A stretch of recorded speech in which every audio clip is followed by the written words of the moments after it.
Benjamin Glaise. Sud Radio, parlons vrai avec mon invité politique ce matin, Sophie Primas, porte-parole du gouvernement. Bonjour Sophie Primas. Bonjour Benjamin Glaise. Et merci d'être avec nous ce matin. Beaucoup de sujets dont nous allons parler. On va commencer peut-être d'un mot avec la loi PLM, réforme du mode de scrutin à Paris, Lyon et Marseille. Le Parlement a définitivement adopté cette réforme. Le rapporteur de loi, Sylvain Maillard, parle d'un scrutin qui sera plus démocratique. Est-ce que vous aussi vous estimez que c'est une réforme de justice électorale ? Écoutez, moi je laisse le Parlement parlementer, et donc le Parlement a décidé que cette loi devait être adoptée. Il ne vous a pas échappé que le Sénat, qui est la Chambre des collectivités territoriales, a émis quelques réserves sur ce texte-là qu'il n'a pas voté. Maintenant il est voté. Et promet de saisir le Conseil constitutionnel également. C'est une procédure assez classique désormais de demander au Conseil constitutionnel si nous sommes bien dans l'esprit de la Constitution. Mais désormais c'est plutôt les municipales qui se profilent à l'horizon de mars 2026 et il est temps de passer à cette étape. Oui, parce que le code électoral précise tout de même qu'on ne peut pas changer comme ça le mode de scrutin l'année précédente aux élections. Ça veut dire que quand même, pour vous, elle doit être mise en œuvre dès les prochaines municipales. Écoutez, on verra ce que dit le Conseil constitutionnel. Évidemment, au nom de la séparation des pouvoirs, moi je ne peux pas me prononcer à la place du Conseil constitutionnel, bien sûr, qui dira la chose assez rapidement, je pense, parce que effectivement les campagnes vont commencer et que sur ces 3 communes que vous citez, ces grandes métropoles, Paris, Lyon, Marseille, évidemment on ne fait pas campagne de la même façon et pour les mêmes choses sur une élection qui est une élection majeure. Au Sénat, on parle carrément de tripatouillage électoral pour favoriser Rachida Dati à Paris. Ça vous inspire quoi, ça ? Non, je ne veux pas rentrer dans ces polémiques. Encore une fois, le Parlement a décidé, a choisi, a voté. Le Conseil constitutionnel donnera son avis. Je m'arrêterai et je m'empêcherai tout autre commentaire. Alors passons à un autre sujet. Autre changement possible au niveau électoral, c'est la proportionnelle pour les législatives. On en sait peut-être un peu plus hier avec François Bayrou qui parle d'un possible référendum. On le rappelle, François Bayrou est favorable depuis longtemps à cette proportionnelle. C'est pas le cas du ministre de l'Intérieur, Bruno Retailleau, qui a mis dans la balance cette décision sur un éventuel départ du gouvernement. Pour quand ce référendum ? Et est-ce que, s'il a lieu, ça signe le départ du gouvernement des LR ? Alors c'est beaucoup de questions en une question. La première question, c'est qu'effectivement, et vous l'avez dit, le Premier ministre est très attaché au scrutin à la proportionnelle pour les législatives. Il y a des réserves, et notamment ces réserves dans les partis politiques sont exprimées évidemment par Bruno Retailleau en tant que président des Républicains, mais dont je fais également partie, mais aussi par d'autres formations politiques du socle commun qui émettent les plus grandes réserves sur la proportionnelle. Hier soir, le Premier ministre a indiqué que la voie idéale était la voie référendaire. C'est une prérogative du président de la République. Et pardonnez-moi de dire que le Premier ministre, d'ailleurs, a dit que l'urgence aujourd'hui était le budget et que cette question de la proportionnelle serait plutôt vue après la question budgétaire. Sophie Primas, porte-parole du gouvernement, je le rappelle, le siège du RN perquisitionné mercredi pour des suspicions de prêts illégaux. Le RN dénonce un acharnement. Jordan Bardella évoque un prétexte pour fouiller son bureau. C'est de la paranoïa ou pas, Sophie Primas ? Là aussi, peu de commentaires de ma part, puisque au nom de la séparation des pouvoirs, naturellement, je n'ai pas à m'immiscer dans cette procédure. Le procès en victimisation est bien connu. C'est une défense qu'utilise très très souvent le Rassemblement national. Moi, je crois que le sujet qui est évoqué ici est plutôt un sujet de fond, c'est-à-dire le financement des partis politiques d'une façon générale. Ça, c'est un vrai financement, un vrai sujet. Le financement des partis politiques a été, on va dire, précisé au fil des années, avec des normes, avec des règles, avec des lois. Aujourd'hui, il reste des imprécisions. Il reste surtout la difficulté de financer des campagnes et de trouver des prêts en fait des banques. Ça touche le Rassemblement national, mais ça touche d'autres formations politiques. Et donc la question qui a été évoquée par le Premier ministre hier, qui est la banque de la démocratie, me paraît être une idée extrêmement intéressante. C'est un serpent de mer quand même. Ça sera pour quand ça ? Mais écoutez, vous savez que encore une fois l'éléphant au milieu de la pièce du calendrier. Un texte avant l'automne, c'est quand même, ça va arriver vite. Un texte avant l'automne. Pour lui. C'est une urgence parce qu'il y a des échéances présidentielles, il y a probablement d'autres échéances législatives qui arrivent et véritablement, quel que soit le parti, je ne cible pas le Rassemblement national particulièrement, la question du financement mérite d'être mise à l'ordre du jour parce que c'est une question démocratique.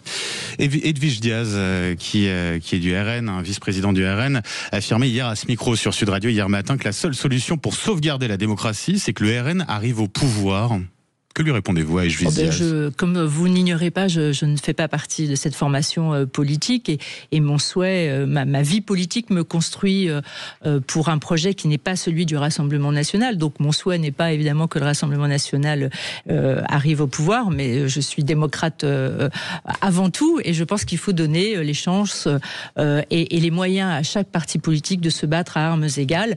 Et après, ce sont les convictions qui gagneront. Le budget, François Bayrou qui annoncera les grandes lignes de ce budget 2026 mardi prochain. Et il a eu des propos assez flous. Alors vous allez peut-être nous aider à décoder hier soir sur LCI. Et il a dit qu'il peut y avoir ici ou là des efforts particuliers en parlant de l'impôt, mais il ne croit pas que ce soit par l'impôt qu'on résout des problèmes. Ça veut dire quoi exactement ça ? Ça veut dire, et je crois qu'il a assez bien expliqué, que dans notre pays, nous sommes le pays dont le taux d'imposition, la charge sur les Français est la plus élevée parmi les pays de l'OCDE. Donc l'impôt n'est pas la variable sur laquelle on résout tout. Ce qui est devant nous, c'est un Himalaya de 40 milliards, je reprends ses propos, 40 milliards d'économies qu'il faut réaliser pour tenir nos objectifs de réduction du déficit. C'est très important. On ne fait pas ça pour la beauté du geste. On fait ça parce qu'on prépare les capacités de la France à avoir une souveraineté financière et budgétaire qui nous permettent d'investir sur les éléments qui sont des éléments qui concernent la jeunesse, qui concernent l'éducation, qui concernent l'armement, bien entendu, notre défense, notre souveraineté. Et donc, on ne fait pas ça pour la beauté du geste. On fait ça pour nous redonner les capacités à préparer l'avenir de la France et l'avenir des générations suivantes.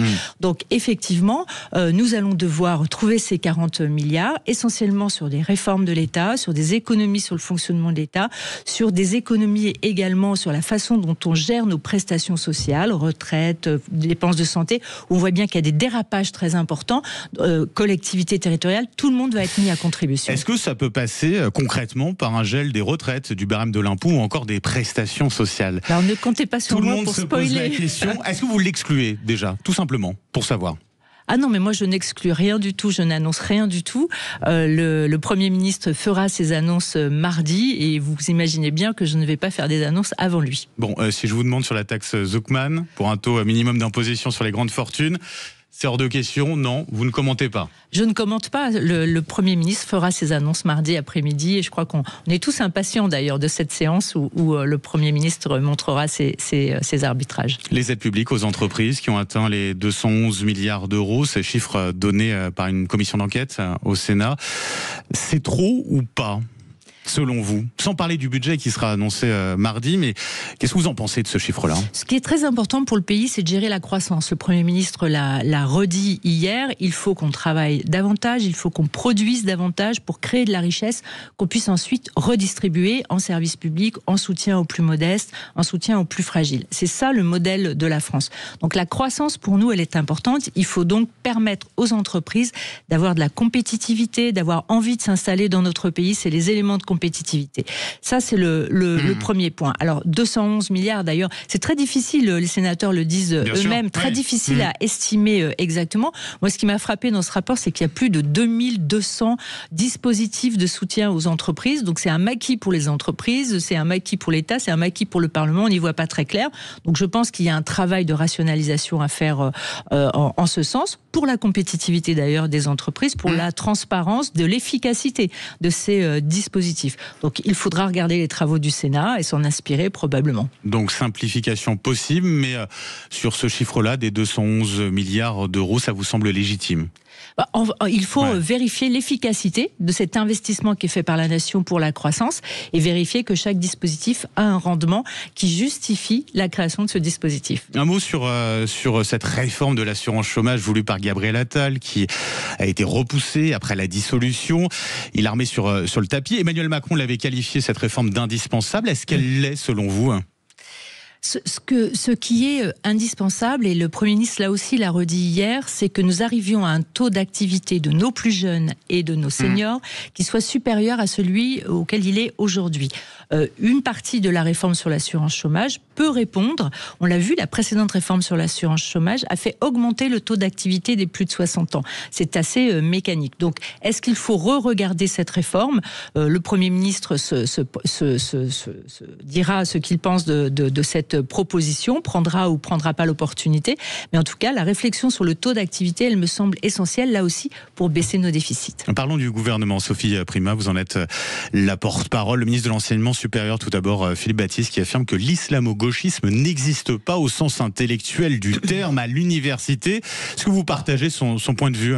C'est un propos d'universitaire, donc je laisse les propos à Philippe Baptiste et à son auteur. Ce qui est sûr, c'est que le communautarisme, l'entrisme en partie, fait partie aujourd'hui de la réalité de certaines universités. Nous avons des témoignages, nous sommes saisis par un certain nombre de professeurs d'université sur ces questions-là, et il est assez clairement prouvé qu'une partie de cette activité est nourrie par des volontés politiques et politiciennes, une partie de notre paysage politique, en particulier par LFI, alors que l'université doit être un sanctuaire. L'université doit être sacrée, c'est le temple de la recherche, de l'éducation, c'est le temple du savoir, et toute activité de ce type-là n'est pas souhaitable. Donc il y a un sujet, le sujet du communautarisme, qui nous est remonté clairement par un certain nombre d'acteurs des universités. Oui. Il faut le prendre en considération. Est-ce que Bruno Retailleau doit rester au gouvernement ? C'est votre patron, on l'a dit,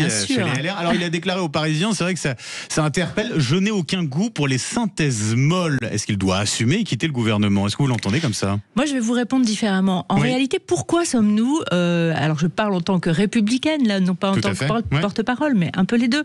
Pourquoi sommes-nous au gouvernement ? Nous sommes au gouvernement pour nous mettre d'accord sur l'essentiel. L'essentiel, c'est encore une fois l'Himalaya budgétaire que nous avons devant nous, qui est une question de responsabilité collective pour notre pays. Vous savez, on a des échéances financières, on a des échéances budgétaires qui sont vraiment une question extrêmement centrale pour le pays. Ensuite, nous sommes là pour cela. Est-ce que nous avons des différences avec d'autres partis qui participent à ce socle commun ?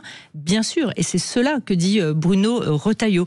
Pas plus, pas moins, mais ça ne remet pas en cause le fait que nous essayons ensemble de trouver une issue budgétaire pour la France, et qu'ensuite nous avons des diversités d'opinions. Que ferez-vous à l'hiver prochain, Sophie Primas ? Écoutez, je voudrais bien vous poser la question. Non, je sais pas. Écoutez, nous entamons évidemment, je plaisante, mais nous entamons évidemment la session parlementaire. Nous entamerons la session parlementaire à l'automne, avec un certain nombre de textes qui seront à l'Assemblée et au Sénat, qui seront avant les textes budgétaires. Et puis, pour les textes budgétaires, bien, nous continuerons ce que nous essayons de faire avec le Premier ministre et l'ensemble du gouvernement. Expliquer pour ce que nous faisons, expliquer les choix que nous allons devoir faire. Et dans les choix, il y a des choix positifs, des choix négatifs. Expliquer les enjeux, expliquer aux Français que si nous travaillons, ce sont pour nos enfants, nos petits-enfants, et pour que la France retrouve sa souveraineté. Faudra-t-il aller jusqu'à une dissolution pour mettre fin à cette crise politique que nous traversons ? Vous le pensez ou pas ? Eh bien, tout dépendra là aussi de si nous sommes censurés au moment du budget ou avant, notamment. Vous savez que les chefs d'entreprise aujourd'hui sont un petit peu dans l'expectative de ce qui va se passer, un petit peu sceptiques. Ils ont besoin de stabilité, ils ont besoin d'une voix, ils ont besoin d'être réassurés aussi sur effectivement leur contribution éventuelle au redressement du pays. Et donc oui, on a besoin de stabilité. Si jamais la censure était exercée à l'automne, ça ne changerait malheureusement ni le déficit de la France, ni les enjeux budgétaires, ni la composition de l'Assemblée nationale qui est instable. Donc le président de la République, dont c'est la prérogative, prendra sa décision, et je ne sais pas quelle sera cette décision. C'est encore un bon capitaine de navire aujourd'hui, François Bayrou ? Moi, je trouve que c'est un bon capitaine de navire, d'un navire qui est fait avec des équipages qui viennent de plusieurs expériences et de plusieurs idéologies différentes. Il laisse la liberté, ça peut un peu déstabiliser les uns les autres, de laisser la liberté de parole à chacun, et en même temps, il tranche à la fin. C'est ce qu'il fera mardi sur la question du budget, et je trouve qu'il mène bien sa barque, pour filer la métaphore. Emmanuel Macron qui a tenu des propos, j'aimerais y revenir aussi, assez forts hier sur l'immigration clandestine. Ne jamais céder, dit-il, à la tentation des populistes qui généralement est un déni de science ou un travestissement des faits. Est-ce que vous partagez ici le point de vue du président ? Oui, il faut. Moi, je suis. C'est toujours une ligne que je me suis donnée, de faire confiance effectivement à la science, à ce qui est dit, et systématiquement de remettre les avis de la science dans un contexte qui est aussi un contexte économique, politique, et de mesurer bénéfices, risques. C'est le rôle du politique que de faire cet arbitrage. Qui sont ces populistes dont parle Emmanuel Macron? Écoutez, demandez-lui. Je ne vais pas parler à sa place. Il y a aujourd'hui, c'est vrai, des postures qui peuvent être populistes. C'est le Rassemblement national qui menace de vous censurer? Écoutez, demandez à Emmanuel Macron le fond de ses propos. Moi, je ne m'aventurerai pas à interpréter les siens. Un mot pour conclure rapidement sur ce jeune cycliste franco-allemand disparu en Iran qui a été arrêté, annonce de la diplomatie iranienne. La situation est-elle inquiétante ? Écoutez, d'abord, je voudrais profiter de cette antenne pour redire à nos compatriotes, surtout, n'allez pas dans les pays qui sont signalés par le ministère des Affaires étrangères. C'est pas une blague, c'est pas pour nous faire plaisir, ces annonces. Vraiment, c'est très très sérieux et on le voit avec ce jeune homme. Alors, la diplomatie française est effectivement très en alerte, en lien avec sa famille. Nous avons déjà, bien sûr, travaillé avec la diplomatie iranienne, mais je pense que en matière de diplomatie, moins on met le sujet au milieu de la table, mieux c'est. Plus la discrétion sert la diplomatie. Sophie Primas, porte-parole du gouvernement, un grand merci d'avoir été avec nous ce matin sur Sud Radio. Il est 8h47 dans un instant. Prenez la parole, 0826 300 300. Vous nous appelez pour agir à l'actualité. Manu vous attend au standard et puis moi je vous accueille juste après ça.